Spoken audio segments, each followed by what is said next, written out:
Hello students, आज आपण थोडंसं ॲप्लिकेशन ऑफ थर्मल एक्सपान्शन बघणार. ओके, लास्ट लेक्चरमध्ये आपण बघितलं तर की थर्मल एक्सपान्शन काय असतं. ओके, थर्मल एक्सपान्शनमुळे लेंथ एक्सपान्शन कशी होते, लेंथ इंक्रीज कशी होते और डिक्रीज कशी होते. जनरली आपण इन्क्रीजसाठी बघतो, खरं डिक्रीज पण होऊ शकते. ओके, जर आपलं टेम्परेचर 50 डिग्री सेल्सिअस असलं आणि 10 डिग्रीजवर गेलं तर लेंथ डिक्रीज पण होऊ शकते. ओके, कारण चेंज इन टेम्परेचर काय आपल्याला नेगेटिव्ह भेटणार, त्याच्यामुळे आपली लेंथ डिक्रीज पण होऊ शकते. तर असं नाही म्हणू शकत की फक्त एक्सपान्शन होतं, एक्सपान्शन और कॉन्ट्रॅक्शन दोन्ही होऊ शकतं. ओके, समजलं. बरं, त्याच्यानंतर आपण सुपरफिशियल एक्सपान्शन और एरियल एक्सपान्शन. सुपरफिशियल एक्सपान्शन असं शब्द मी नव्हता म्हटला, बरोबर, बट त्या एरियल एक्सपान्शनला सुपरफिशियल एक्सपान्शन म्हणतात. त्याच्यानंतर व्हॉल्यूम एक्सपान्शन काय बघितलं तर आपण व्हॉल्यूम एक्सपान्शन. ओके, तर थोडंसं आपण रिवाईज करून घेऊया. ओके, ज्यांनी मागचे व्हिडिओज नाही बघितले, पहिला मागचे व्हिडिओज बघा, मग इकडे या, अदरवाईज तुम्हाला 90% कळणार नाही. ओके, काय चालू आहे. ओके, सर काय शिकवतात असं होऊन जाईल तुमचं. So let start. Okay, so first आहे लिनियर एक्सपान्शन और लेंथ एक्सपान्शन.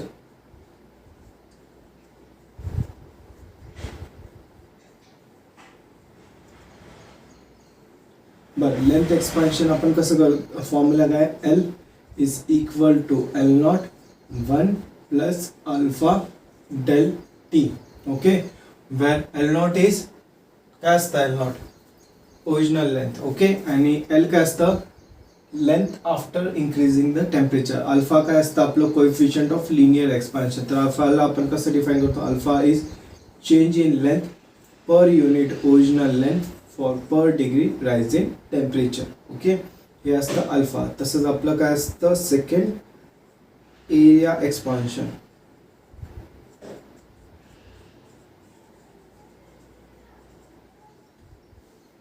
एरिया एक्सपान्शन कसं करतो आपण, ए. बरं, मी तुम्हाला कालच लास्ट लेक्चरमध्ये सांगितलं होतं की काय सांगितलं होतं की आपलं जे लिनियर एक्सपान्शनचे जर तुम्ही फॉर्म्युलाज लर्न केला तर बाकी फॉर्म्युलाज तुमचे जनरली लर्न होऊन जातील. काय होतील, लर्न होऊन जातील. बरं, याचं काय असतं, A is equal to A naught बरोबर 1 प्लस बीटा डेल टी. काय असतं, 1 प्लस बीटा डेल टी. आणि बीटाचं काय असतं, बीटा इज काय असतं coefficient of area expansion. Alpha काय असतं कोएफिशियंट ऑफ लिनियर एक्सपान्शन आणि this is coefficient of area expansion और सुपरफिशियल एक्सपान्शन. तर याला आपण काय करतो, change in area per unit original area for per degree rise in temperature, for per degree rise in temperature असं define करतो याला. थर्ड आहे आपलं व्हॉल्यूम एक्सपान्शन. थर्ड आहे काय, volume expansion.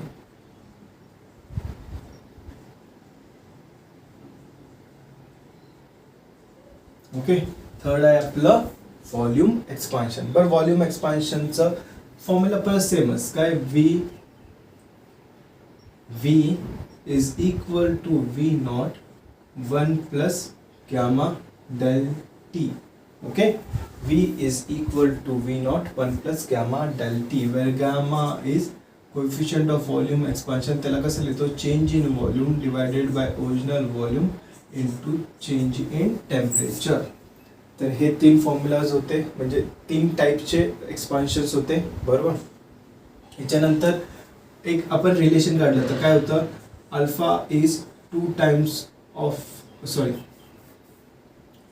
beta is 2 times of alpha and gamma is 3 times of alpha. बरोबर, coefficient of linear expansion आणि coefficient of area एक्सपान्शनचं relation होतं हे, आणि हे काय होतं कोएफिशियंट ऑफ व्हॉल्यूम एक्सपान्शन आणि कोएफिशियंट ऑफ एरिया एक्सपान्शनचं रिलेशन होतं. बरोबर. नाव आपल्याला माहिती आहे, आपण हे जे आहे, ओके, ह्याला एका नवीन फॉर्ममध्ये पण लिहू शकतो आपण. काय, alpha is equal to beta by 2 is equal to gamma by 3 अशा फॉर्ममध्ये पण लिहू शकतो. ओके, तर हे फॉर्म्युलेज आणि हे फॉर्म्युलेज तुमचे पाठ असले पाहिजे. अदरवाईज तुम्ही ह्या लेसनचं एक पण सम सॉल्व्ह नाही करू शकत. काय ह्या लेसनचं एक पण सम सॉल्व्ह नाही करू शकत. तर हे फॉर्म्युले जर पाठ असतील तरच तुम्ही पुढचं बघू शकता. ओके, सो आपण आता हे फॉर्म्युले रफ करूया. आपलं रिव्हिजन झालंय आणि आपण ॲप्लिकेशनकडे जाऊया. काय करायचं, ॲप्लिकेशनकडे. बरं, मी मागच्या लेक्चरमध्ये थोडे एक्झाम्पल्स घेतले, ते बेसिक एक्झाम्पल्स. हे फॉर्म्युले जे होते ते यूज कसं करायचं ह्याच्यावर फॉर्म्युले घेतले ते मी, बरोबर, ह्याच्यावर घेतले ते.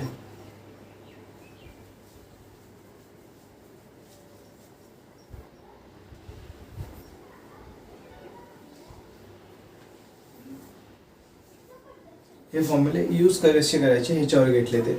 बरं, आता जे आपल्याला सम्स येतात इन बोर्ड, ओके, बोर्ड ह्याच्यावरच सम्स विचारतात, जास्त डीपमध्ये नाही विचारत. ओके, बट जेव्हा आपण JEE, नीट और CETची जेव्हा तयारी करत असतो, ओके, ह्या एक्झाम्सची जेव्हा आपण तयारी करत असतो त्यावेळेस काय होतं की ह्याचे वेगळ्या प्रकारे, म्हणजे फॉर्म्युला जवळपास सेम असतात, खरं त्याला कसं ट्विस्टेड करून विचारलेलं असतं, कुठली तरी दुसरी कन्सेप्ट घेऊन विचारलेलं असतं. ओके, मग ते आपल्याला कन्सेप्ट नीट ॲक्च्युली हे कन्सेप्ट आणि ती कन्सेप्ट मॅच करता येत नाही, आणि ते मॅच करता येत नाही म्हणून आपल्याला सम सॉल्व्ह करता येत नाही. ओके, सो आपण काय करणार आहे, अशा थोड्याशा कन्सेप्ट बघून घेणार आहे, म्हणजे तुम्हाला नेमकी आयडिया येईल की नेमकं काय विचारतात, कसं विचारतात, क्वेश्चन फॉर्मेशन कसं असतं. बरं, एखादी कन्सेप्ट आपण आता जेवढ्या कन्सेप्ट करतोय ती कन्सेप्ट सोडून पण दुसरी कन्सेप्ट विचारू शकतात. बट आता तुम्ही जेवढं कन्सेप्ट करशीला, ओके, त्या कन्सेप्टवरून तुम्हाला असं तुम्हाला एक आयडिया येऊन जाईल की वेगळी कन्सेप्ट आणि आत्ता जी आपण शिकतोय ती कन्सेप्ट ती कशी मर्ज करायची आणि एक न्यू फॉर्म्युला क्रिएट करायचा ज्याच्यावरून आपल्याला सोल्युशन भेटतील. ओके, सो आपण फर्स्ट घेऊया डिफेक्ट और fault in metallic scale. Okay, simple, एकदम सिम्पल आहे. ओके,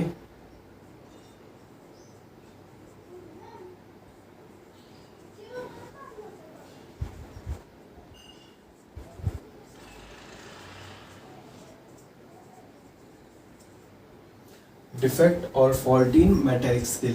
बरं, हे आता सपोज माझ्याकडे एक रॉड आहे, ओके, और हा पेन आहे. ओके, हा जो पेन आहे, ओके, तो मी इथं असा काढतो, सिलेंड्रिकल शेप आहे, बरोबर, असा काढतो. आणि माझ्याकडे मेटॅलिक स्केल आहे. काय आहे, मेटॅलिक स्केल आहे. ओके, ह्याच्यावर असं नंबर्स आहेत, बरोबर, काय आहे, असे नंबर्स आहेत.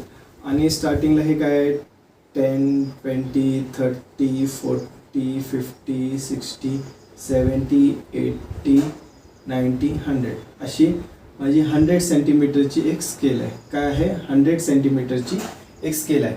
बरं, ही कोणती आहे, मेटॅलिक स्केल आहे. कोणती आहे, मेटॅलिक.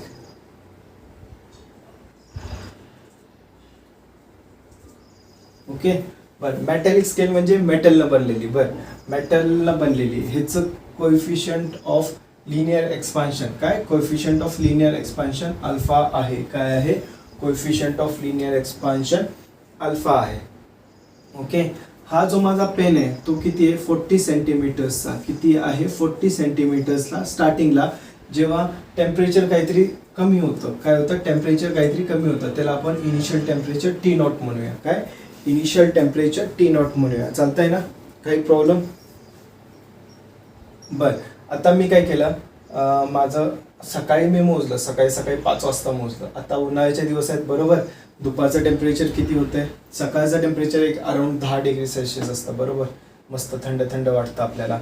आणि दुपारी जसं ऊन येत जातं, ओके, तसं माझं काय होतं, टेम्परेचर वाढतं, टेम्परेचर अराउंड 40 डिग्री सेल्सिअसपर्यंत वाढतं, 40 डिग्रीपर्यंत वाढतं. ओके, तर हे जे आहे, हे स्केलचं काय झालं, आता लिनियर एक्सपान्शन झालं ड्यू टू रायझिंग टेम्परेचर. काय झालं, ड्यू टू रायझिंग टेम्परेचर, बरोबर. तर स्टार्टिंगला ह्याची लेंथ होती L, स्टार्टिंगला लेंथ होती L जेव्हा मी सकाळी मोजलं होतं. ओके, नंतर संध्याकाळी ह्याची लेंथ किती ह्याची चेंज इन लेंथ किती असणार आहे, डेल्टा L, बरोबर. और दुपारी, संध्याकाळी नाही, दुपारी ह्याचं लेंथ चेंज झालेली असणार. काय झालेली असणार, लेंथ चेंज झालेली असणार. बरं, ती लेंथ किती चेंज असणार आपली delta L. Okay, delta L किती असणार आपला, चेंज इन लेंथ किती असणार आपला अल्फा एल डेल्टा टी. बरोबर, अल्फा एल डेल्टा टी. आता माझा जो पेन आहे तो काय वाढलेला नाही आहे. ओके, कारण प्लास्टिक जनरली जास्त वाढत नाही, तेरारे काय होतं वितळतं. खरं माझी जी मेटॅलिक स्केल आहे, ओके, तिची लेंथ थोडीशी वाढलेली आहे. तिची लेंथ काय झालेली आहे, L1 झालेली आहे. आता L1 झालेली आहे.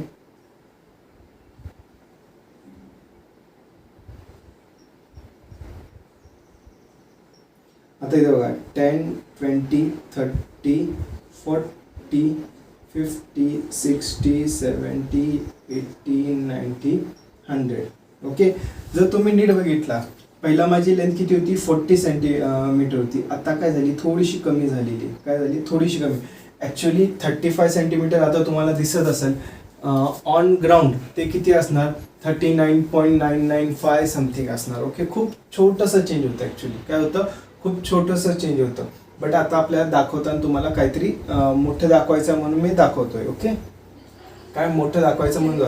आता आपली जर लेंथ चेंज झाली, ओके, ही जी स्केल काय होते, मोठी होते. खरं हे आपलं पेन आहे तो सेम साईजचा राहतो. काय राहतो, सेम साईजचा राहतो. मग ह्याच्यामध्ये काय होतं की लेंथ चेंज झाल्यामुळे डिफेक्ट येतो. काय येतो, डिफेक्ट येतो और फॉल्ट येतो. ह्यालाच आपण काय म्हणतो, डिफेक्ट और फॉल्ट. ओके, डिफेक्ट और फॉल्ट. मग आता बघा, सपोज स्टार्टिंगला किती होती, 40 सेंटीमीटर होती माझी लेंथ. ओके, जेव्हा मी सकाळी मोजली. दुपारी किती झाली, 35 सेंटीमीटर. इथं स्केलवर किती दाखवतोय मला, 35 सेंटीमीटर एवढं दाखवतंय. किती दाखवतंय, 35 सेंटीमीटर. सो माझा डिफेक्ट कितीचा आला, डिफेक्ट 5 सेंटीमीटरचा आला. किती, डिफेक्ट किती आला, 5 सेंटीमीटरचा आला. बरोबर. नाव दिस डिफेक्ट, हा जो डिफेक्ट आहे हा आपल्याला मोजायचा असतो. काय असतो, हा आपल्याला मोजायचा असतो. का, कारण आपल्याला ट्रू रीडिंग पाहिजे. आपण फॉल्टी रीडिंग्स घेऊन एक्सपेरिमेंट करू शकत नाही. सो आपल्याला ट्रू रीडिंग पाहिजे. तर आपण ट्रू रीडिंग कसं काढणार, ट्रू रीडिंग.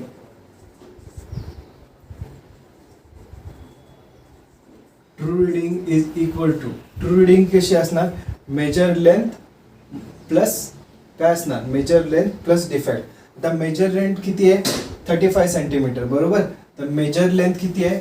आता ट्रू रीडिंग कशी असणार, 35 प्लस 5 इज इक्वल टू 40 येणार. बरोबर. आता 35 काय, मेजर लेंथ. आता आपण मेजर किती करतोय, 35 सेंटीमीटर. बरोबर, आणि 5 काय, डिफेक्ट. तर आपण ट्रू रीडिंग असा फॉर्म्युला म्हणू शकतो, मेजर लेंथ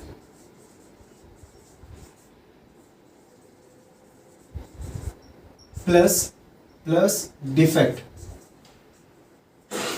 काय म्हणणार, true reading is equal to major length plus defect. काय म्हणणार, true reading major length plus defect. तो हा एक काय आहे, बेसिक फॉर्म्युला. काय, बेसिक फॉर्म्युला. तर ह्याचं एक बेसिक ॲप्लिकेशन झालं. ओके, तर जनरली आपल्याला विचारताना कसं विचारतात बघा, काय केलं त्यांनी, स्केलचं मेजरमेंटचं इश्यू घेतला. ओके, तर हा जो ही कन्सेप्ट आहे ती आपल्या लिनियर एक्सपान्शनच्या कन्सेप्ट सोबत मॅच करायची होती. ओके, आणि आपल्याला प्रॉब्लेम सॉल्व्ह करायचा होता. अशा प्रकारे आपल्याला ॲप्लिकेशन्स विचारतात. ओके, तर ही वन ऑफ द कन्सेप्ट होती. काय होती, one of the concept. Okay, बरं सपोज मी स्टार्टिंगला रीडिंग घेतली 80 डिग्री सेल्सिअसवर. काय घेतली, 80 डिग्री सेल्सिअसवर. तेव्हा मला काहीतरी हिची रीडिंग भेटली 40 सेंटीमीटर. काय भेटली, 40 सेंटीमीटर. ओके, त्याच्यानंतर मी काय केलं, 10 डिग्री सेल्सिअसला घेतलं. काय घेतलं, 10 डिग्री सेल्सिअसला. मग आता टेम्परेचर कमी झालंय तर माझी लेंथ काय होणार आहे, कॉन्ट्रॅक्ट होणार आहे. बरोबर, माझी लेंथ काय होणार, कॉन्ट्रॅक्ट होणार. बरोबर ना. आता जर कॉन्ट्रॅक्ट होते तो डिफेक्ट असतो, तो काय होतो, आपला नेगेटिव्ह होऊन जातो. काय होतो, नेगेटिव्ह होतो. तो नेगेटिव्ह का होतो ते पण सांगतो तुम्हाला. आपला डिफेक्ट काय असतो, डेल्टा एल. डिफेक्ट आपण इथं म्हटलंय बघा, delta L is equal to, हा आपला डिफेक्ट असणार आहे. इथं लिहितो मी, डिफेक्ट और फॉल्ट. डिफेक्ट काय बघा, delta L is equal to alpha L into delta T. बरोबर, alpha L into delta T. तर डेल्टा एल, ओके, बरं, आता डेल्टा टी बघूया आपण पहिला, कारण डेल्टा टी वरच आपल्याला भेटतं. डेल्टा टी आपण कसं लिहिणार, T final minus T initial, बरोबर. T final minus T initial, right. काय लिहिणार आहे, T final minus T initial. बरं, परत काय होतं बघा, delta L. But T final काय असणार आहे, 10 डिग्री सेल्सिअस, बरोबर. किती, 10 डिग्री सेल्सिअस. आणि टी इनिशियल किती होता, 80 डिग्री सेल्सिअस. काय होता, 80 डिग्री सेल्सिअस. तर मी असं लिहिलं, 10 मायनस 80 किती येतं, -70, बरोबर. -70. बरं, ही जी मायनसची साईन आहे ती आपल्याला इथं येते. ओके. तर जेव्हा टेम्परेचर कमी होतं तेव्हा आपला जो डिफेक्ट असतो डेल्टा एल हा काय असतो, नेगेटिव्ह असतो. काय असतो, नेगेटिव्ह असतो. मग आपल्याला काय करायचं, फॉर्म्युला काही चेंज करायचा नाही. काय, फॉर्म्युला काही चेंज करायचा नाही, आहे तसं लिहित जायचं. तुमचा हा डायरेक्ट डेल्टा एलची व्हॅल्यू निगेटिव्ह येते, ही निगेटिव्ह इथं टाका. तुमचं जे रीडिंग असणार ते तुम्हाला भेटून जाईल. ओके, ते तुम्हाला भेटून जाईल. फक्त नीट लक्ष देऊन काम करायचं की आपला इथं चेंज होतोय. नुसतं इथं मायनस नाही करायचं, दोन टेम्परेचर मायनस नाही करायचे. इथं चुकून काय करतात पोरं की 80 - 10 घेतात, कारण आपलं काय झालंय, टेम्परेचर कमी झालंय हे लक्षात ठेवायचं. तर तिथं काय घ्यायला लागतं, 10 - 80 हे घ्यायचं असतं. समजलं. तर हे तुम्हाला समजायला पाहिजे. तर हे एकदा नीट बघून घ्या. ओके, नीट बघून घ्या, लिहून घ्या. ही कन्सेप्ट कुठेतरी लिहून घ्या. ट्रू व्हॅल्यूची ट्रू रीडिंग और ट्रू व्हॅल्यू म्हणू शकतो आपण. ते ट्रू व्हॅल्यूचा फॉर्म्युला लर्न करून घ्या. काय, major length plus defect. Okay, मी हे आता रफ करतोय. काय करतोय, रफ करतोय. समजलं.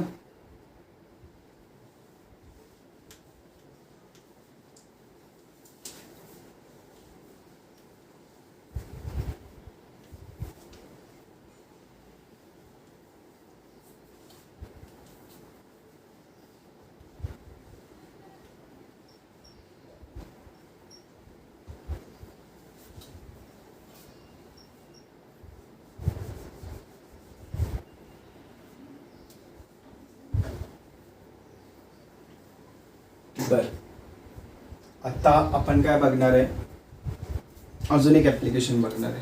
काय बघणार आहे, अजून एक ॲप्लिकेशन. ह्याला आपण म्हणतो स्पीडिंग ऑफ क्लॉक और स्लोइंग ऑफ क्लॉक. क्लॉक जी असते, ओके, आपल्या तुम्हाला माहिती असतं की पेंडुलमच्या पण काही क्लॉक्स असतात, बरोबर. पेंडुलमच्या पण काही क्लॉक्स असतात.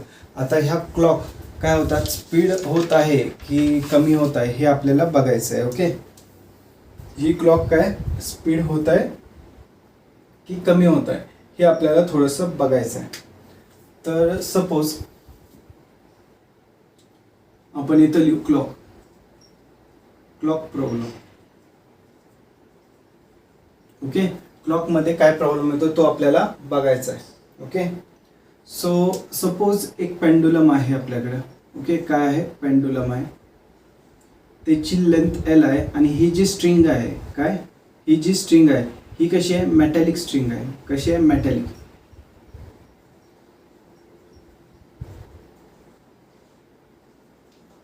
कशी स्ट्रिंग आहे, मेटॅलिक स्ट्रिंग आहे. बरं, इथं आता लक्ष द्या. सपोज टेम्परेचर आहे अराउंड 10 डिग्री सेल्सिअस और 5 डिग्री सेल्सिअस. तेव्हा याची लेंथ काहीतरी एल असणार आणि तेव्हा ह्याचं टाइम पिरियड टी असणार. काय असणार, time period T. Original time period T is equal to काय असतं, टाइम पिरियड आपण कसा लिहितो माहिती आहे ना, T is equal to 2π√L/g, बरोबर. T is equal to 2π√L/g असं लिहितो. काही प्रॉब्लेम याच्यात. बरं, मग आता आपलं काय झालं, टेम्परेचर वाढलं. काय झालं, टेम्परेचर आपलं इन्क्रीज झालं. काय झालं, टेम्परेचर इन्क्रीज झालं. बट टेम्परेचर इन्क्रीज झाल्यावर ही लेंथ काय होणार, इन्क्रीज होणार. म्हणजे as temperature increases there is change in temperature होतो. तसंच माझं काय होतं, चेंज इन लेंथ होते. ओके, लेंथ पण इन्क्रीज होतं. ओके, मग आता जर तुम्ही बघितला इथं आपलं जे टाइम पिरियड आहे ते कशावर, लेंथवर डिपेंड करतं. कशावर डिपेंड करतं, लेंथवर डिपेंड करतं. तर इन्क्रीज झाल्यानंतर जे टाइम पिरियड असणार त्याला मी टी डॅश म्हणतो. त्याचं काय व्हॅल्यू, 2π√. ओके, बरं. Increase in length sorry final length जी असणार ती काय असणार, L is equal to L0. ही स्टार्टिंगची L0 व्हॅल्यू, इथं पण एल नॉट लिहितो, L not 1 plus alpha del T, बरोबर, 1 प्लस अल्फा डेल टी. तर इथं लिहिणार मी. आता लेंथ किती झाली आहे माझी, आता ॲक्च्युअल लेंथ किती आहे टेम्परेचर वाढल्यानंतर, कधी टेम्परेचर वाढल्यानंतर, तर ती लेंथ किती आहे L not 1 plus alpha del T upon G, right, L not 1 plus alpha del T upon G. तर हे काय झालं time period after changing the length. Okay, आणि हे टाइम पिरियड होतं ओरिजिनल टाइम पिरियड. काय होतं ओरिजिनल टाइम पिरियड. बरं, आता ह्या time due to change in length, काय due to change in length काय झालं असणार, एकतर आपला टाइम पिरियड इन्क्रीज झालेला असणार किंवा डिक्रीज झालेला असणार. ओके, बरोबर. बट टाइम पिरियड इन्क्रीज झाला आणि डिक्रीज झाला तर त्याच्यामुळं आपला क्लॉक एक तर स्लो होणार किंवा फास्ट होणार, ते आपल्याला बघायचं आहे. आपलं क्लॉक स्लो होतंय की फास्ट होतंय. ओके, बर, आता आपण काय करणार आहे की ह्या दोघांचा रेशो घेणार आहे, T dash divided by T. काय घेणार, T dash divided by T, T dash divided by T. But T डॅशची व्हॅल्यू काय आहे 2 pi under root of L not 1 plus alpha del T upon G, बरोबर. आणि टीची व्हॅल्यू काय 2 pi under root of L naught by G. Okay, 2 pi cut होतं, G cut होतं, L naught cut होतं, राहतं काय बघा T dash upon T is equal to 1 plus alpha del T raise to 1/2 एवढंच राहतं, बरोबर. इथं बघितलं काय राहतं 1 प्लस अल्फा डेल टी एवढं राहतं. आणि ही अंडर रूटची साईन, अंडर रूटच्या साईनला मी कसं लिहिलंय रेस टू 1/2 लिहिलंय. काय लिहिलंय रेस टू 1/2. कळालं हे, ह्याच्यात कोणाला काही प्रॉब्लेम. ओके, बर, तर आपण इथं असं ह्याला करू शकतो T bar upon T is equal to. आता हे जे ब्रॅकेट आहे ह्याला आपण लिनियर एक्सपान्शननं सॉल्व्ह करणार. काय करणार लिनियर एक्सपान्शननं सॉल्व्ह करणार. बरं, लिनियर एक्सपान्शननं सॉल्व्ह करत असलात ना, मी मागच्या तुम्हाला व्हॉल्यूम एक्सपान्शनचं घेताना सांगितलं होतं की पहिल्या 2 टर्मच घ्यायच्या, तिसऱ्या टर्मपासून आपल्या ज्या टर्म्स असतील त्या काय होतील नेग्लिजिबल होतील. का, कारण आपण अल्फाची व्हॅल्यूज पहिला स्मॉल घेतोय.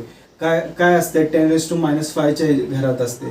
त्याच्यानंतर जर त्याचा स्क्वेअर केला तर 10⁻⁻10 येतं, त्याच्यानंतर क्यूबचा टर्म येतं, त्याच्यानंतर रेस टू 4ची टर्म येते. मग अशा ज्या टर्म्स आहेत त्याचं जी व्हॅल्यू आहे ती खूप स्मॉल होतच जाणार आहे. म्हणून आपण काय करतो की फर्स्ट 2 टर्म्सच घेतो. बरं, फर्स्ट 2 टर्म्स कशी घेतो आपण की ही जी व्हॅल्यू आहे ती सेकंड टर्मला मल्टिप्लाय करायची. तर हे काय येतं 1 प्लस 1/2 अल्फा डेल टी ही टर्म येते. समजलं, काही प्रॉब्लेम ह्याच्यात. बरं, आता इकडे बघा, तर ह्याला मी असं लिहू शकतो T dash is equal to T plus T/2. Okay, हा जो टी आहे टाइम पिरियड इकडे पाठवला मी T/2 alpha del T. Okay, alpha del T. बरं, हा डेल टी काय चेंज इन टेम्परेचर आहे, लक्षात ठेवायचं. नाहीतर चेंज इन, चला आपण ह्याच्या जागी काय घेऊया थीटा घेऊ. आपण टेम्परेचरला थीटा पण म्हणत असतो. काय म्हणत असतो थीटा. आपण रिप्लेस करूया थीटानं, तुम्हाला कन्फ्युजन नको, नाही तर तुम्ही म्हणशीला डेल टी सेमच आहे. आपण इथं थीटानं रिप्लेस करूया. काय करूया थीटानं रिप्लेस करूया. ओके, डेल थीटा म्हणजे काय असतं change in temperature, change in angle नाही.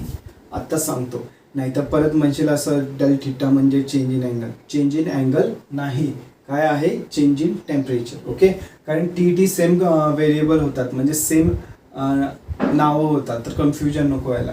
आता हा टी इकडे पाठवा. काय येतं T dash minus T is equal to T/2 alpha del theta, बरोबर. टी डॅश मायनस टीला आपण काय लिहू शकतो डेल टी लिहू शकतो. आता तुमचं कन्फ्युजन झालं असतं. आता तुम्ही म्हटले असते सर डेल टी क्रॉस का, समजलं. म्हणून तो कोएफिशियंट आपण नावच चेंज केलं त्याचं, काय टेन्शन नका घेऊ. तर T/2 अल्फा डेल थीटा काय येतं T/2 अल्फा डेल थीटा. बरं, हे काय आहे चेंज इन टाइम पिरियड. काय झालंय change in time period.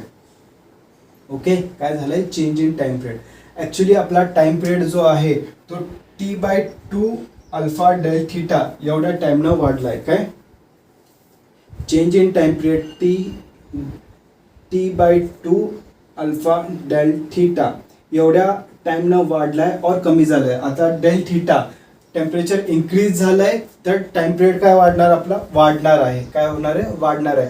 Temperature decrease झालंय तर आपला जो टाइम पिरियड आहे तो काय होणार आहे, कमी होणार आहे. काय होणार आहे, कमी होणार आहे. हे पॉज करा आणि लिहून घ्या. काय पॉज करा आणि लिहून घ्या, कारण मी हे रफ करणार आहे. अजून ह्याच्यात थोड्याशा टेक्निकल डिटेल्स आहेत ते बघायचे आहेत आपल्याला. काय थोड्या टेक्निकल डिटेल्स आहेत त्या बघायच्या आहेत आपल्याला. ओके,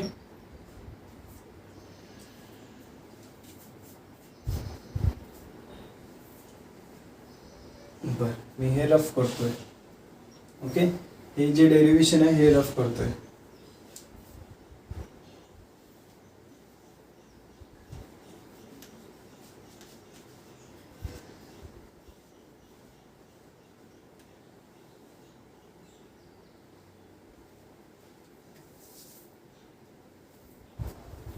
आतापर्यंत बघितलं की आपला टाइम पिरियड इन्क्रीज झालाय की डिक्रीज झालाय. ओके, बट आपण हे नाही बघितलं की स्पीड काय झालंय, स्पीड ऑफ क्लॉक. क्लॉकची स्पीड वाढली आहे की कमी झाली आहे. काय क्लॉकची स्पीड वाढली की कमी झाली. ओके, बरं टाइम पिरियड वाढला म्हणजे काय झालं, टाइम पिरियडची व्हॅल्यू वाढली. ओके, सपोज पहिला टाइम पिरियड होता 10 सेकंड्स. काय झाला, 10 सेकंड्स होता. म्हणजे एखादी क्वांटिटी, काय एखादी क्वांटिटी तुम्ही 10 सेकंड्स, म्हणजे सपोज उसेन बोल्ट पळतोय. ओके, काय करतोय, उसेन बोल्ट पळतोय. बरं त्या पळण्याची स्पीड टाइम किती होता, 100 मीटर्सचा 10 सेकंड्स होता. ओके, किती होता, इनिशियली 10 सेकंड्स होता. कन्सेप्ट लक्षात घ्या जरा, काय होता, 10 सेकंड्स होता. मग आता माझं काय झालं, टाइम पिरियड वाढलाय. टाइम पिरियड वाढला म्हणजे टीची व्हॅल्यू वाढली, टीची व्हॅल्यू इन्क्रीज झाली. बरोबर, म्हणजे काय, T is equal to 11 seconds घेतो मी. काय झालं, 11 सेकंड्स. टाइम पिरियड काय झाला, इन्क्रीज झाला. बट टाइम पिरियड इन्क्रीज झाला म्हणजे उसेन बोल्ट काय झाला, स्लो झाला. म्हणजे त्याला 100 मीटर्स डिस्टन्स कव्हर करायला 11 सेकंड्स लागतात. पहिला तो किती करत होता, 10 सेकंड्समध्ये करत होता. बरोबर, पहिला काय करत होता उसेन बोल्ट, 10 सेकंड्समध्ये 100 मीटर्स क्रॉस करत होता. आता टाइम पिरियड माझा इन्क्रीज झाला. काय झाला, इन्क्रीज झाला. म्हणजे त्याला काय होतात, 100 मीटर्स क्रॉस करायला त्याला 11 सेकंड्स लागतात. आहे किती, 11 seconds.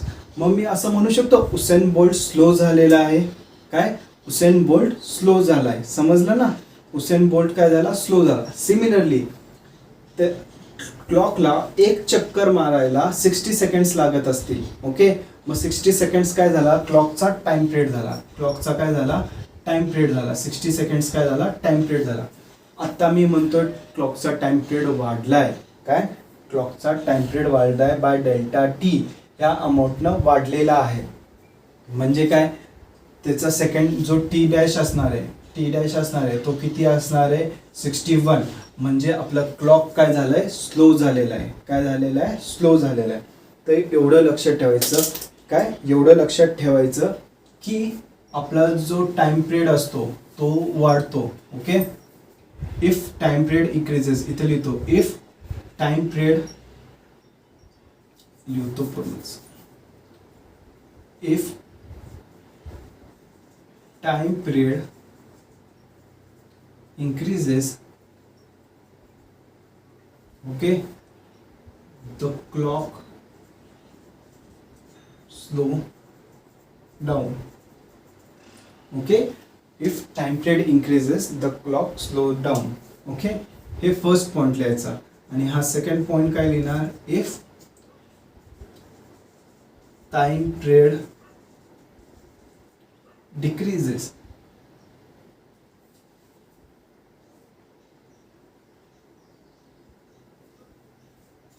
the clock fast, the clock moves fast. Okay, आता ह्याच्यात असं पण होऊ शकतं ना, पहिलं टेम्परेचर होतं 40 डिग्री सेल्सिअस, नंतर बर्फ पडला, नंतर बर्फ पडल्यानंतर काय झालं, माझं टेम्परेचर 10 डिग्रीजवर गेलं. बट टेम्परेचर डिक्रीज झालं तर माझा जो चेंज इन टाइम पिरियड आहे तो काय होणार आहे, नेगेटिव्ह होणार आहे. काय होणार आहे, नेगेटिव्ह होणार आहे. पण नेगेटिव्ह झाल्यावर माझा टाइम पिरियड काय होणार, कमी होणार. टाइम पिरियड कमी झाला म्हणजे काय झालं, आता सपोज टाइम पिरियड कमी झाला म्हणजे टी डॅश काय झाला, T dash is equal to 9 seconds. म्हणजे उसेन बोल्ट जो पहिला काय 100 मीटर 10 मीटर्समध्ये पळत होता, 10 सेकंड्समध्ये पळत होता. नंतर ना टाइम पिरियड कमी झाला, म्हणजे त्याचा टाइम कमी झाला, तर तो काय करतोय 9 सेकंड्समध्ये पळतोय. 100 मीटर्स कशामध्ये पळतोय 9 सेकंड्समध्ये. पण 9 सेकंड्समध्ये पळतोय म्हणजे तो फास्ट झाला. तो काय झाला फास्ट झाला. तसंच time period decreases the clock moves fast. जसं आपला टाइम पिरियड डिक्रीज होणार तसं आपला क्लॉक फास्ट मूव्ह होणार. आय गेस एवढं समजलंय. ओके. बरं, ह्याच्यानंतर अजून एक आहे काय की टी टाइम पिरियडसाठी डेल्टा टी एवढा चेंज होतो. ओके. म्हणजे 10 सेकंडसाठी माझा 1 सेकंड टाइम चेंज झालाय. बरोबर. 10 सेकंड इनिशियल टाइम किती होता 10 सेकंड होता. बरोबर. आणि नंतर माझा चेंज किती झालाय, दोघांमध्ये चेंज किती आहे 1 सेकंडचा. बरोबर. 11 झालेला आहे ना, तर दोघांमध्ये डेल्टा टी किती भेटणार मला इथं, delta T is equal to 1 second. बरोबर. किती भेटणार 1 सेकंड. म्हणजे काय टाइम पिरियड टी साठी डेल्टा टी चेंज होतोय. ओके. जर मी म्हटलं सपोज तो 1 तास पळतोय, किती 1 तास पळतोय, तर किती चेंज झाला असेल टायमिंगमध्ये, किती चेंज झाला असेल. तर असे प्रॉब्लेम्स काढताना तर आपल्याला पहिला 1 सेकंडसाठी काढायला लागेल. तर 1 सेकंडसाठी काय असणार, हे टी मी इकडे पाठवणार. तर 1 सेकंडसाठी काय असणार 1 is equal to delta T by T. Okay. आता मला किती सेकंड 1 तासासाठी काढायचं, तर 1 तासामध्ये किती सेकंड असतात ते काढायचे. और 1 मिनिटासाठी काढायचं आहे, तर 1 मिनिटामध्ये किती असतात 60 सेकंड्स. तर 1 सेकंडचा एवढा चेंज होतोय. ओके. एवढा टाईममध्ये गॅप पडतोय. तर 60 सेकंडसाठी किती असणार 60 into delta T by T. काय 60 into delta T by T. तसंच टी सेकंड एक जनरल फॉर्म्युला, टी सेकंड 60 असू शकतं, 100 असू शकतं. तर टी सेकंडसाठी काय असणार T is equal to delta T upon T into small T. Okay. एवढा टाईम आपला टाईम पिरियड असणार और एवढा टाईम असणार नंतर. समजलं काही प्रॉब्लेम ह्याच्यात. तर हा फॉर्म्युला लर्न करून घ्या. ओके. तर हे झालं क्लॉकचं ॲप्लिकेशन. हे काय झालं क्लॉकचं आपलं ॲप्लिकेशन झालं. ओके.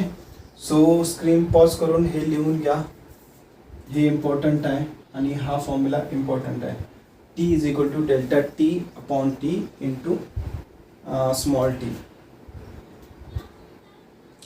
बरं, ह्याच्यामध्ये परत जर कमी होत असेल तर सेम फॉर्म्युला काय नाही, डेल्टा टीची व्हॅल्यू निगेटिव्ह होऊन जाते आणि आपल्याला आन्सर बरोबर भेटतं. त्याच्यात काही प्रॉब्लेम होत नाही.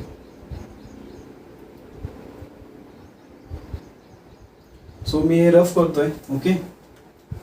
तर आपल्याला नेक्स्ट ॲप्लिकेशन बघायचं.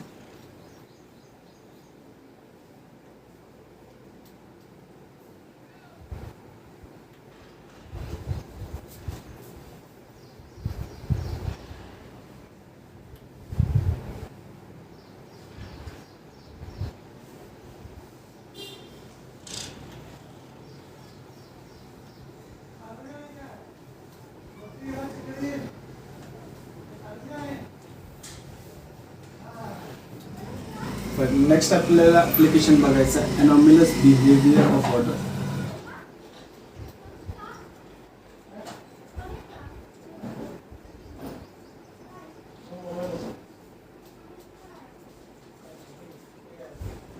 काय आहे एनॉमिलस बिहेवियर ऑफ वॉटर. बरं, एनॉमिलस बिहेवियर ऑफ वॉटर तुम्ही केमिस्ट्रीमध्ये केला असणार, 9वी 10वी पर्यंत केला असणार. ओके. बरं, मग तुम्ही म्हणणार सर त्याचं थर्मल एक्सपान्शनशी काय घेणं देणं. ओके. ॲक्च्युली थर्मल एक्सपान्शनमुळेच तो एनॉमिलस बिहेवियर ऑफ वॉटर नीट कळतो. काय होतं थर्मल एक्सपान्शनमुळेच एनॉमिलस बिहेवियर ऑफ वॉटर नीट कळतो. तर आपल्याला तेच बघायचं की एनॉमिलस बिहेवियर ऑफ वॉटर म्हणजे काय आहे. स्टार्ट करायचा. चलो. बट एनॉमिलस बिहेवियर ऑफ वॉटरच्या पहिला मी थोड्या 1-2 कन्सेप्ट हे करूया. ओके. सपोज माझ्याकडे 2 लिक्विड आहेत. ओके. काय आहे 2 लिक्विड आहेत. बर, वरती कोणतं लिक्विड असतं ज्याचं डेन्सिटी सपोज ह्याची डेन्सिटी 1 आहे, ह्याची डेन्सिटी 2 आहे. ओके. तर जे वरती तरंगणारं जे लिक्विड असतं त्याची डेन्सिटी कधी पण कमी असते ॲज कम्पेअर्ड टू जे खालती असतं लिक्विड. बरोबर. काय असतं खालती असतं. और सपोज एखाद्या लिक्विडवर काहीतरी फ्लोट करतंय तर त्याची डेन्सिटी जी असते ती कमी असते आपल्या लिक्विडच्या डेन्सिटीपेक्षा, म्हणूनच ते फ्लोट करतं. बरोबर. जर डेन्सिटी जास्त असली तर ते काय होणार, सिंक होणार. हे तुम्हाला माहिती असणार. बरोबर. जर ह्या मटेरियलची डेन्सिटी जर जास्त असली तर ते काय होणार, सिंक होणार.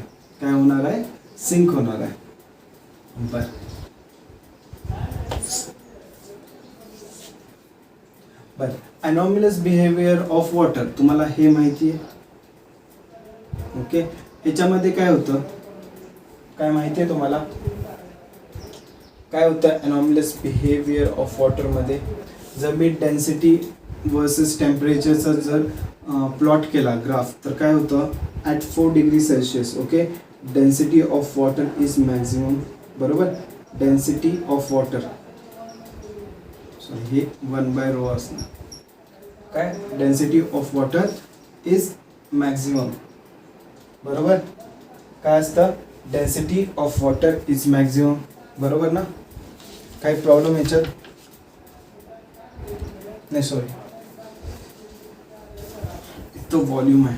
व्हॉल्यूम वर्सेस टेम्परेचरचा जर केला, ओके, व्हॉल्यूम वर्सेस टेम्परेचरचा जर ग्राफ प्लॉट केला, कारण आपल्याला व्हॉल्यूमशी डील करायचं आहे, डेन्सिटी सोबत नाही.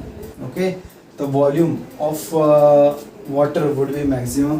आणि जसं माझं टेम्परेचर वाढतंय तसं माझं काय, व्हॉल्यूम इन्क्रीज होत जातो. Volume of water increases. बरोबर.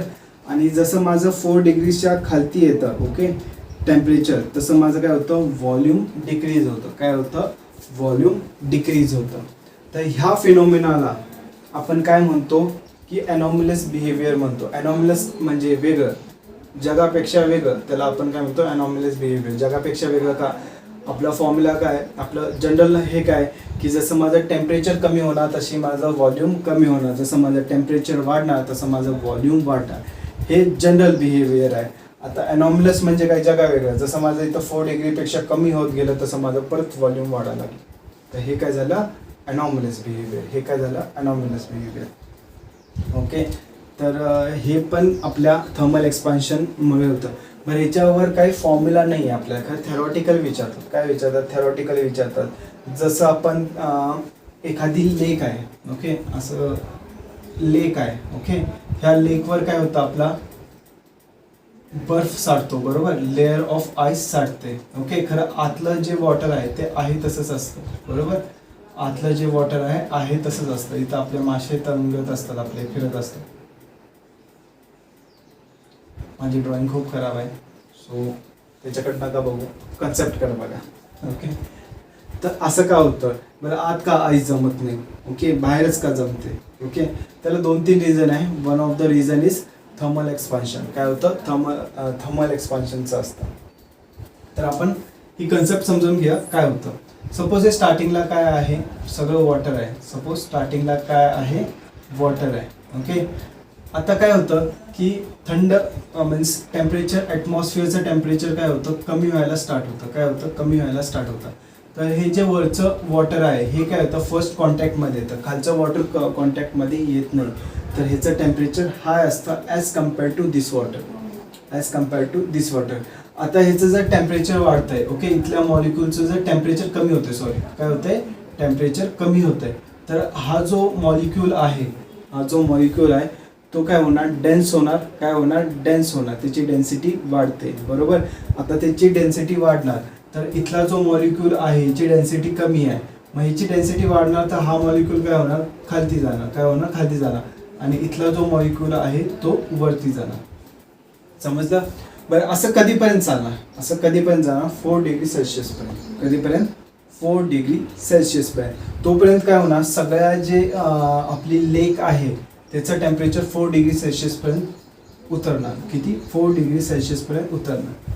बरं, 4 डिग्री सेल्सिअसच्या नंतर काय, 4 डिग्री सेल्सिअसच्या नंतर परत इथला जो मॉलिक्यूल असतो, ओके, इथला जो मॉलिक्यूल असतो, आता सगळ्या लेकचं काय आहे, टेम्परेचर 4 डिग्री सेल्सिअस आहे. बरं, इथल्या जो लेक असते त्याचं इथला जो मॉलिक्यूल असतो ह्याचं टेम्परेचर आता 3 डिग्री सेल्सिअस झालं. काय झालं, 3 डिग्री सेल्सिअस झालं. बरं, 3 डिग्री सेल्सिअस झाल्यावर ह्याचं काय होतं, व्हॉल्यूम वाढतं. व्हॉल्यूम वाढलं म्हणजे डेन्सिटी कमी झाली. काय झालं, व्हॉल्यूम वाढलं म्हणजे डेन्सिटी कमी झाली. का, काय बघा, density is equal to mass upon volume, बरोबर. जर व्हॉल्यूम इन्क्रीज झाला माझी डेन्सिटी काय होणार आहे, डिक्रीज होणार आहे. काय होणार आहे, डेन्सिटी डिक्रीज होणार आहे. आणि व्हॉल्यूम डिक्रीज झालं तर माझी डेन्सिटी काय होते, इन्क्रीज होते. काय होते, इन्क्रीज होते. ओके. तर आता टेम्परेचर माझं 3 डिग्री सेल्सिअस झालं आहे. 3 डिग्री सेल्सिअसवर काय होतं माझं, आता अनॉमलेस बिहेवियर ऑफ वॉटरमुळे काय होतं, अनॉमलेस बिहेवियर ऑफ वॉटरमुळे माझी डेन्सिटी काय होते, कमी होते. माझी डेन्सिटी काय होते, व्हॉल्यूम वाढतं. आता 4 डिग्रीजच्या नंतर व्हॉल्यूम वाढतं तर माझी डेन्सिटी काय होते, कमी होते. माझी डेन्सिटी काय होते, कमी होते. बरं, माझी डेन्सिटी कमी होते म्हणजे मी वरतीच राहणार, खालती थोडी येणार. ज्याची डेन्सिटी जास्त तो खालती राहणार. म्हणजे इथले जे मॉलिक्युल्स आहेत त्यांची डेन्सिटी काय जास्त आहे as compare to this. But 2 degrees झालं, परत ह्याची डेन्सिटी अजून कमी झाली. मग काय होतं की हे जे सरफेसचे मॉलिक्युल्स असतात ते फ्रीज आउट होऊन जातात. काय होतात, फ्रीज आउट होऊन जातात. इथले जे सरफेसचे जे मॉलिक्युल्स आहेत ते काय होतात, फ्रीज आउट होऊन जातात. आणि इथं लेअर ऑफ आईस बनते. काय होते, लेअर ऑफ आईस बनते. बरं, due to this layer of ice, तो मग तुम्ही म्हणणार सर हे जे लेअर ऑफ आईस आहे मग आता इथल्या मॉलिक्युल्सचे पण टेम्परेचर कमी होत जाणार, इथल्या मॉलिक्युल्सचं पण टेम्परेचर कमी होत जाणार. मग हे पण लेअर ऑफ आईस बनत जाणार. बनतं की, तर ही काय असते, खूप स्मॉल प्रोसेस असते. काय असते, खूप स्मॉल प्रोसेस ऑर स्मॉल नाही, स्लो प्रोसेस असते. काय असते, स्लो प्रोसेस असते. हे टोटल जे लेक आहे हे टोटल सॉलिडिफाय व्हायला, आईसमध्ये कन्वर्ट व्हायला खूप टाईम लागणार, खूप टाईम लागणार. का, त्याचं एक रिझन असतं. आईस जे असतं, काय असतं, ice it is bad conductor of heat. काय, बॅड कंडक्टर ऑफ हिट. काय असतं, bad conductor of heat. Due to this इथं जे टेम्परेचर आहे ते टेम्परेचर खालती येऊ नाही शकत. इथलं टेम्परेचर आहे तसंच राहतं due to bad conductor. Bad conductor जसं आपले वूल असतं ते काय, त्याच्यामुळं काय होतं की आपलं जे एक टेम्परेचर असतं, 2 सरफेसमधलं टेम्परेचर असतं. सपोज इथं मी वूल टाकलं और बॅड कंडक्टर टाकला, इथं काय आहे 100 डिग्री सेल्सिअस आहे आणि इथं काय 10 डिग्री सेल्सिअस आहे. बरं, बॅड कंडक्टरमुळे प्रॉब्लेम काय येतो की इथलं जे टेम्परेचर आहे ते इकडे ट्रान्सफर होत नाही. काय होते, ट्रान्सफर होत नाही.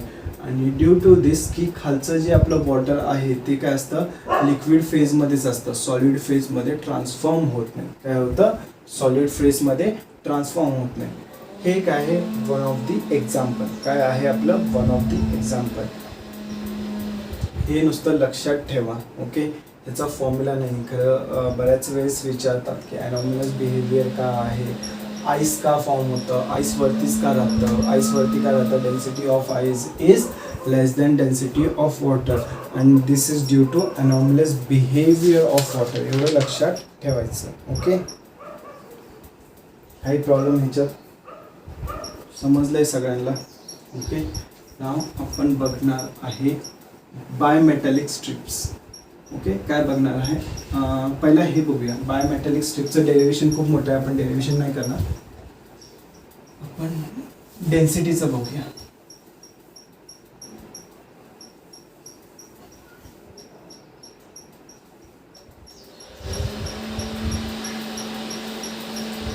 काय बघणार आपण, effect on density of liquid. लिक्विडच्या डेन्सिटीवर काय इफेक्ट पडतो. काय, लिक्विडच्या डेन्सिटीवर काय इफेक्ट पडतो.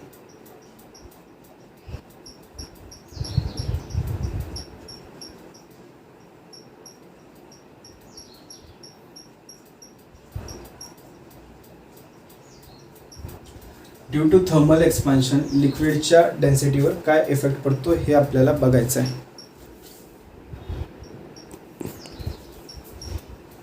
सॉरी, मला कॅमेरा जरा चेक करायला लागतो चालू आहे की नाही, नाहीतर बंद होऊन पडायचा आणि मी लेक्चर घेत बसतो इथं. माझं एकदा असंच झालं, कॅमेरा एकदा चालू केला नाही आणि मी लेक्चर घेतोय, तासभर झालं नंतर बघतोय की रेकॉर्डिंग नाही. एकदा मध्येच फोन आलता, कॅमेरा चालू होता म्हणून फोन मी व्हायब्रेशनवर होता म्हणून मला कळालंच नाही की फोन आलेला आहे आणि त्याच्यामुळे कॅमेरा बंद पडला, तो बंदच पडला. मी लेक्चर घेतोय, सो बघायला लागतं मध्ये. ओके, चला काय बघतोय आपण, effect on density of liquid. मला सांगा डेन्सिटीचा फॉर्म्युला काय. Density is equal to mass upon volume. बरोबर. Density is equal to mass upon volume. बरोबर. सपोज स्टार्टिंग डेन्सिटी नॉट म्हणूया आपण. ओके. स्टार्टिंगची माझी डेन्सिटी हे आहे एम. हेच घेऊया आपण. चला चेंज नाही करत.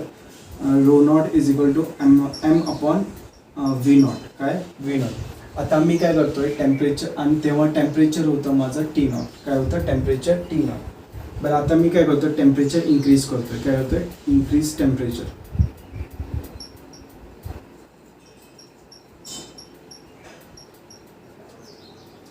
बट टेम्परेचर इन्क्रीज झाल्यानंतर काय होणार.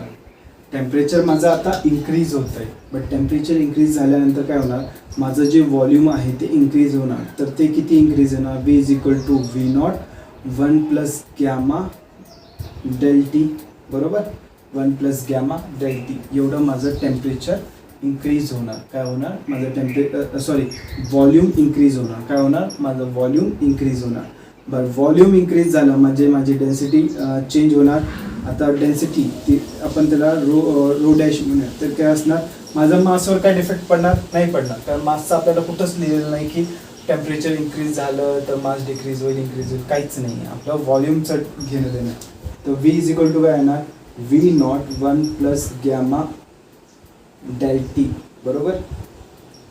बरं आता मी जर कम्पेअर केलं चेंज सेकंड डेन्सिटी म्हणजे व्हॉल्यूम टेम्परेचर वाढल्यानंतर जे डेन्सिटी आहे त्याला आणि ओरिजिनल ह्याला, तर काय येतं बघा एम अपॉन ओके हे जे रो डॅशची व्हॅल्यू काय रो नॉट. बरोबर.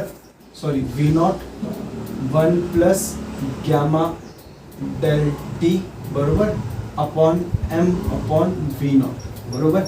तर एम कट होतं व्ही नॉट कट होतं. तर हे काय राहतं रो डिवायडेड बाय रो. बरोबर. काय राहतं rho divided by rho. Rho dash divided by row.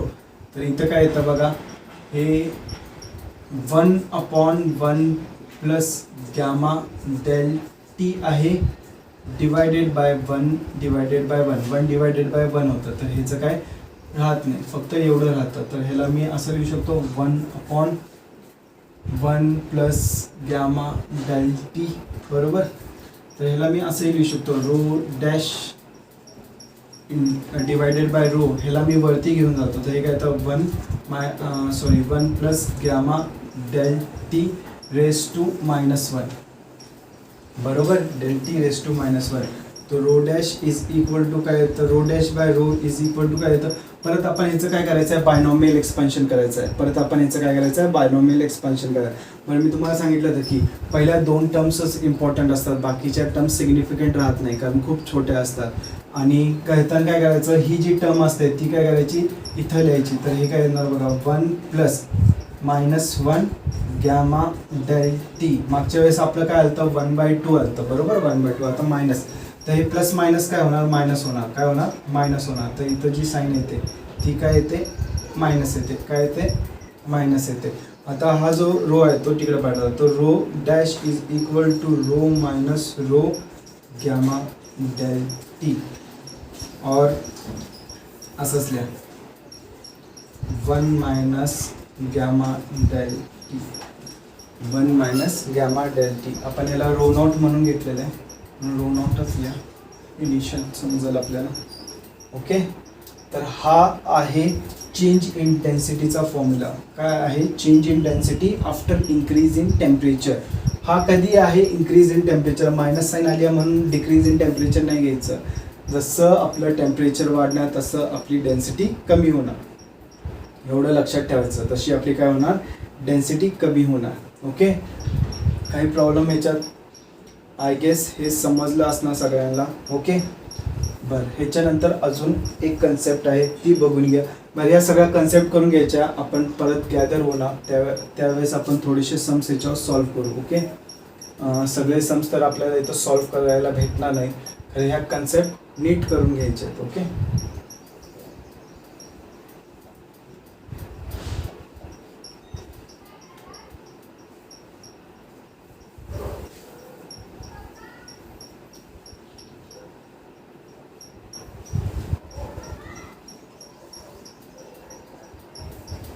बरं, अजून एक कन्सेप्ट आहे, त्याचं आपण डेरिव्हेशन बघणार नाही आहे, कारण खूप इम्पॉर्टंट कन्सेप्ट आहे. ओके, त्याला आपण म्हणतो बायमेटॅलिक स्ट्रिप.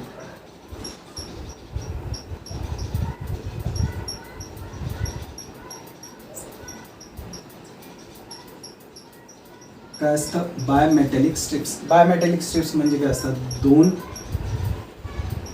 वेगवेगळ्या मेटलची एक स्ट्रिप बनवलेली असते. ओके, दोन वेगवेगळ्या मेटलची एक स्ट्रिप बनवलेली असते. हे जे डिस्टन्स आहे, थोडीशी मी मोठी बनवतो, तुम्हाला क्लिअर दिसणार नाही. बरं, ही खूप पातळ असते ॲक्च्युली, कारण मी मोठी बनवतोय कारण तुम्हाला दिसायला पाहिजे. अशी बायमेटॅलिक स्ट्रिप बनवतात. ओके, तर ह्याचं जे डिस्टन्स आहे, फर्स्टची थिकनेस आहे डी, सेकंडची पण थिकनेस सेम घेतली आपण डी, चेंज नाही करत. दोघांची लेंथ किती आहे, एल आहे. Okay, initial length L. Okay, ह्याचं जे कोएफिशियंट ऑफ लिनियर एक्सपान्शन आहे ते अल्फा 2 आहे. ही सेकंड स्ट्रिप म्हणणार मी, ही फर्स्ट स्ट्रिप म्हणणार. ह्याचं coefficient of linear expansion alpha 1 आहे. दोन डिफरंट मटेरियल आहेत म्हणून आपण ह्याला काय म्हणतो, बायमेटॅलिक म्हणतो. काय म्हणतो, बायमेटॅलिक. आता ह्या ज्या दोन डिफरंट मटेरियल्स आहेत, हे काय दोन स्ट्रिप्स क्रिएट झालेल्या आहेत. काय झालेल्या आहेत, दोन स्ट्रिप्स क्रिएट झालेल्या आहेत. बरं, आता जर मी ह्याला हिट केलं, युनिफॉर्मली हिट केलं, काय केलं, युनिफॉर्मली हिट केलं. अजून एक नुसतं की जो आपला अल्फा 2 आहे तो काय आहे, ग्रेटर दॅन अल्फा 1 आहे. काय आहे, greater than alpha 1. Due to this काय होतं बघा, when alpha 2 is greater than alpha 1, आपण जेव्हा हिट करणार तर ही जी वरची सेकंड स्ट्रिप आहे ती जास्त एक्सपांड करणार as compare to first strip. तर ड्यू टू दिस काय होणार की ह्यांच्यामध्ये एक थोडासा आर्क फॉर्म होणार, असा आर्क फॉर्म होणार. ओके,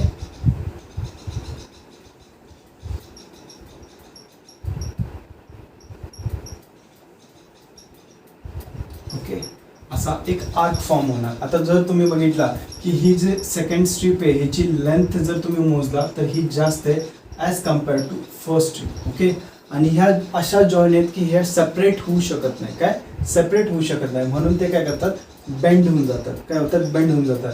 ड्यू टू विच आपली जी सेकंड स्ट्रिपची लेंथ आहे ती पण इन्क्रीज होते आणि फर्स्ट स्ट्रिपची पण लेंथ इन्क्रीज होते.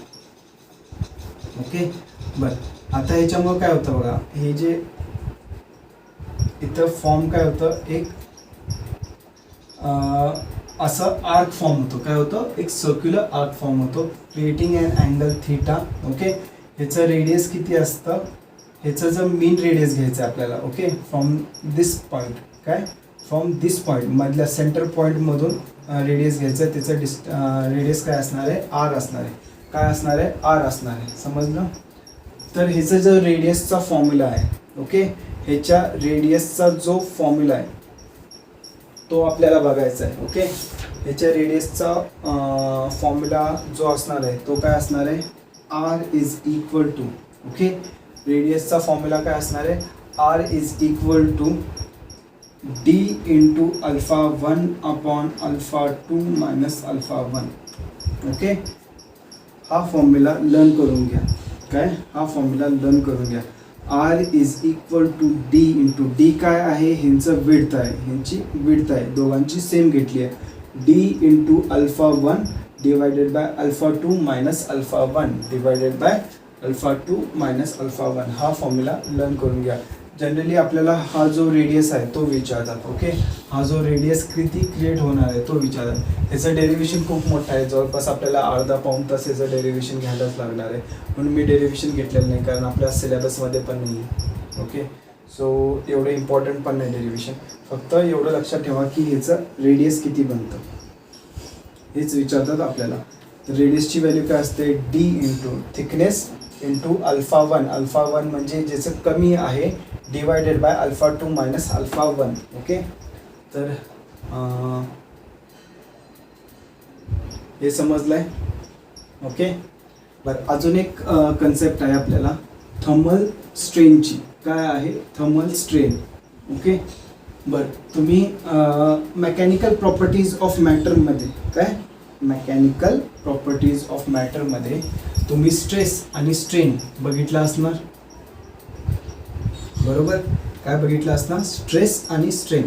बस स्ट्रेस काय असतं, opposing force per unit area. काय असतो, opposing force per unit area. आणि स्ट्रेन काय असतं, स्ट्रेन काय असतं, change in length per unit original length. हे काय असतं, आपलं स्ट्रेन असतं. बरोबर. स्ट्रेनला आपण कसं लिहितो, change in length upon original length. बरोबर. आता आपण काय बघणार आहे, थर्मल स्ट्रेन बघणार आहे. काय बघणार आहे, थर्मल स्ट्रेन.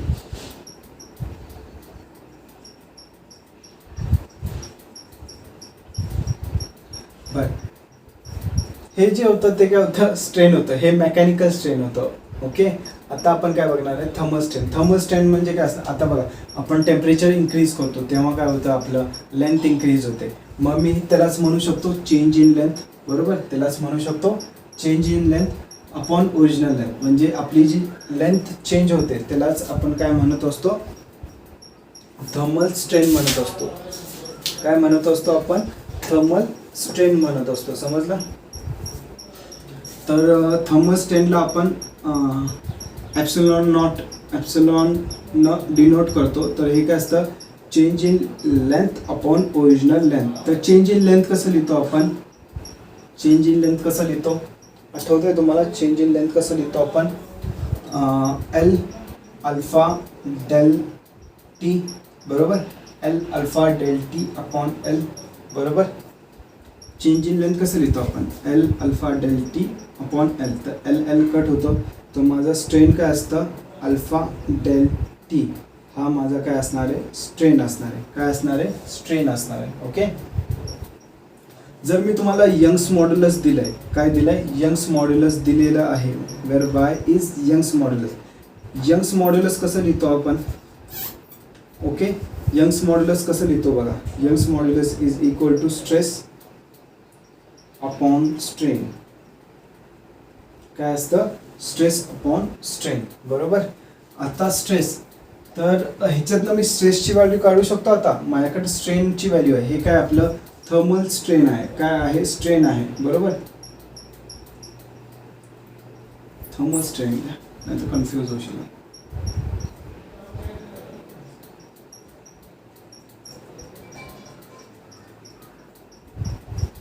हे काय, थर्मल स्ट्रेन. बरं, थर्मल स्ट्रेन आहे तुमच्याकडं, तुम्ही स्ट्रेस काढू शकता. तर स्ट्रेस काय असणार आपला, वाय इंटू स्ट्रेन. बरोबर. काय असणार आहे, यंग्स मॉड्युलस इंटू स्ट्रेन. बरं, स्ट्रेन म्हणजे आता इथं बघा, वाय स्ट्रेनची व्हॅल्यू काय, अल्फा डेल टी. बरोबर. काय येतं, अल्फा डेल टी. बरोबर.